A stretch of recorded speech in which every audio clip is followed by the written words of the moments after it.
იაკუტია. სახას რესპუბლიკა. სოფლიოს ყველაზე ცივი დასახლებული ადგილი, სადაც -71 გრადუსია დაფიქსირებული. აქ მანქანას მთელი ზამთრის განმავლობაში არ აქრობენ, რადგან საწვავი არ გაიყინოს. Я ехал с другом на грузовике. Здесь топливо, соляра замерзла. Я чуть не умер. იაკუტიაში წყლის დასალევად მდინარიდან ყინულის მოჭრა და გადნობაა საჭირო. და თუ გარეთ რამე შემთხვევით დაგჭა სამუდამოდ ემშვიდობები. აი რა ემართება დოშირაკს -50 გრადუსზე 3 წუთით გაჩერების შემთხვევაში.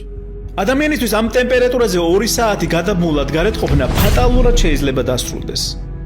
Ale, au, loqebi gaveqirav რა ცუდათა მანქანაში და ჩავშტება. ზოგიე, ვეყიდება ზედას 10 მინუტო. თუმცა აქ ფიზიკურ გაძლებაზე ბევრად რთული მენტალური გაძლება, რადგან ეს არაა უბრალოდ იაკუტია. ეს ღრმა რუსეთია. ადგილი, რომლის ხსენებაზეც ნებისმიერი ჩასაფრებული მზადაა სამშობლოს სიყვარულით დაგიგმოს ყოველი ნაბიჯი. ფორმულა მარტივია. ქართველი ხარ? გადაკვეთე რუსეთის საზღვარი? ესე იგი ავტომატურად რუსეთუმე ხარ.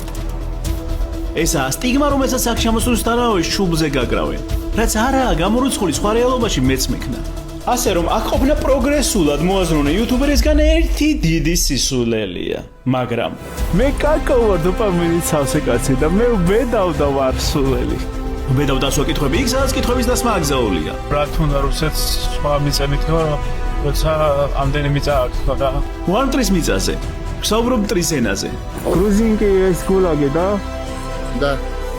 თუმცა ეთნიკურად არარუს ხალხთა. ხალხთა, რომელიც რუსული შექმნისგან არანაკლებ დაჩაგრულია და უდიდესი პროტესტის მიუხედავად რუსული კანონები ამის გამოხატვის საშუალებას არ აძლევთ. იმიტომ რომ FSB გვისმენს. Ты говоришь, потому что ФСБ нас слушает. Они посмотрят, явно посмотрят. აქ კითხების დასმა ჩემ თავგადასავალს კიდევ უფრო სარისკოდ აქცევს. თუმცა შეგახსენოთ, რომ ეს ჩემი შეგნებული არჩევანია და ამ გზაზე თქვენი მხარდაჭერა გამოწერის სახით ჩემთვის იმის დასტურია, რომ ეს რისკი ამად ღირს.